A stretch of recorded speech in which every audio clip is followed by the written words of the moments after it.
सीधे लिए चलते हैं आपको उत्तर प्रदेश के विधानसभा मुख्यमंत्री कुछ बोल रहे हैं। आतंकवाद के खिलाफ ये लड़ाई किसी एक राज्य की नहीं, किसी एक सरकार की नहीं, बल्कि पूरे देश की लड़ाई है। और पूरे देश की इस लड़ाई में हम सबको इस राष्ट्र के एक नागरिक के रूप में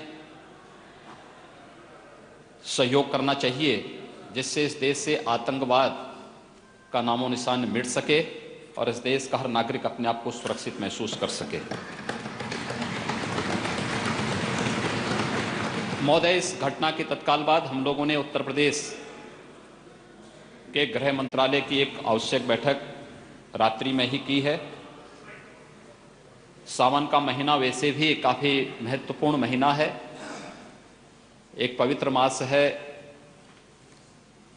बड़ी मात्रा में श्रद्धालुजन इस अवसर पर शिवालयों में, पवित्र ज्योतिर्लिंगों में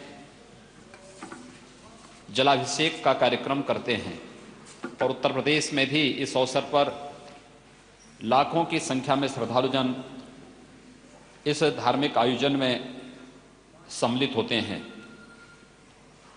उत्तर प्रदेश सरकार ने इस संबंध में पूरी व्यवस्था तय की है और रात्रि में ही पूरे प्रदेश में अलर्ट जारी करते हुए श्रद्धालुजनों की सुरक्षा के साथ साथ हर संभव मदद सभी श्रद्धालुओं को प्रदान करने की व्यवस्था प्रदान की है।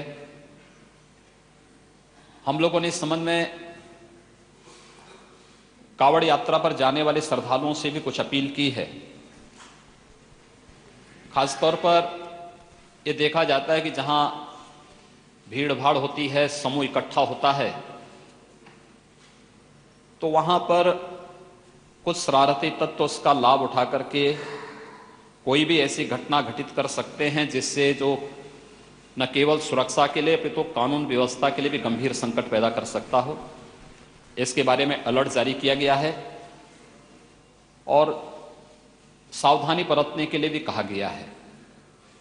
इससे पहले भी उत्तर प्रदेश, उत्तराखंड समेत अन्य संबंधित राज्यों जो उत्तर प्रदेश में कावड़ यात्रा में शामिल होते हैं, उनके अधिकारियों के साथ लखनऊ में मैंने स्वयं भी बैठक ली थी और पश्चिमी उत्तर प्रदेश में प्रदेश के डीजीपी और प्रमुख सचिव गृह भी जाकर के उन राज्यों के अधिकारियों के साथ बैठक करके इस बात को सुनिश्चित किए हैं कि कहीं भी किसी भी प्रकार की कोई अप्रिय घटना न घटित हो। हम लोगों ने दोनों प्रकार की व्यवस्था की है। एक तरफ कावड़ यात्रा में जाने वाले श्रद्धालुओं से इस संपूर्ण व्यवस्था में सहयोग की अपील की है। उनको इस यात्रा के दौरान क्या करना चाहिए, क्या नहीं करना चाहिए, लेकिन साथ साथ उनकी भावनाओं का सम्मान रखते हुए भी इस बात की व्यवस्था की गई है कि पहले से चली आ रही उन जबरन की घटनाओं पर रोक भी हम लोगों ने लगाई है कि ऐसा कुछ भी न हो जिससे कोई श्रद्धालु की भावना आहत हो। कावड़ यात्रा में जाने वाले श्रद्धालुओं के लिए एक व्यवस्था बनाई गई है कि वे प्रातः 6 बजे से लेकर रात्रि 10 बजे तक लाउड स्पीकर का इस्तेमाल कर सकते हैं यात्रा के दौरान, और इसको कोई भी प्रशासन जबरन रोकेगा नहीं। उन्हें उसकी परमिशन, कावड़ यात्रा में जाने वाली समितियों की इसकी परमिशन संबंधित जिला प्रशासन से लेनी होगी।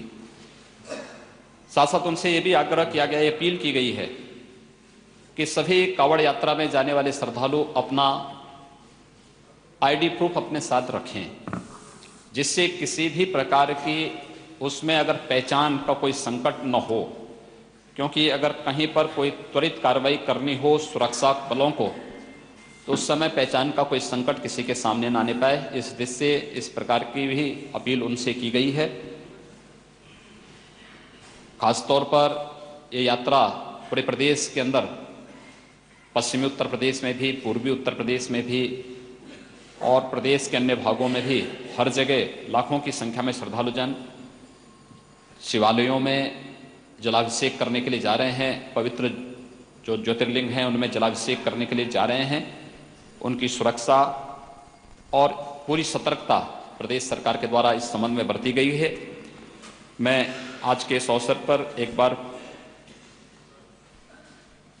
अमरनाथ जी की यात्रा में पवित्र यात्रा करके लौट रहे श्रद्धालु जनों पर जो एक कायराना हमला कल रात्रि को एक आतंकी समूह के द्वारा किया गया है, इस घटना की भर्त्सना करता हूं, इसकी निंदा करता हूं और पूरे सदन से इस बात की अपील करता हूं कि वह इस प्रकार की किसी भी आतंकी घटना को किसी अन्य एंगल से जोड़ने के बजाय इस प्रकार की घटना की पुरजोर शब्दों में निंदा करें और आतंकवाद के खिलाफ देश की लड़ाई में इस देश के प्रत्येक नागरिक को मिलकर के इस लड़ाई में सहयोग करना चाहिए। मुझे यही और इस अवसर पर मैं जो श्रद्धालु जन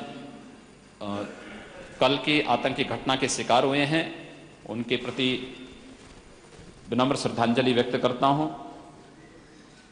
जो लोग घायल हुए हैं उनके प्रति और पीड़ित परिवारों के प्रति हमारी पूरी संवेदना है और उत्तर प्रदेश सरकार पुरजोर ढंग से इस बात को कह सकती है कि देश की आतंकवाद के खिलाफ लड़ाई में हम पूरी मजबूती के साथ भारत सरकार के इस अभियान के साथ खड़े हैं। धन्यवाद। माननीय नेता विरोधी दल। ये है एबीपी न्यूज़, आपको रखे आगे।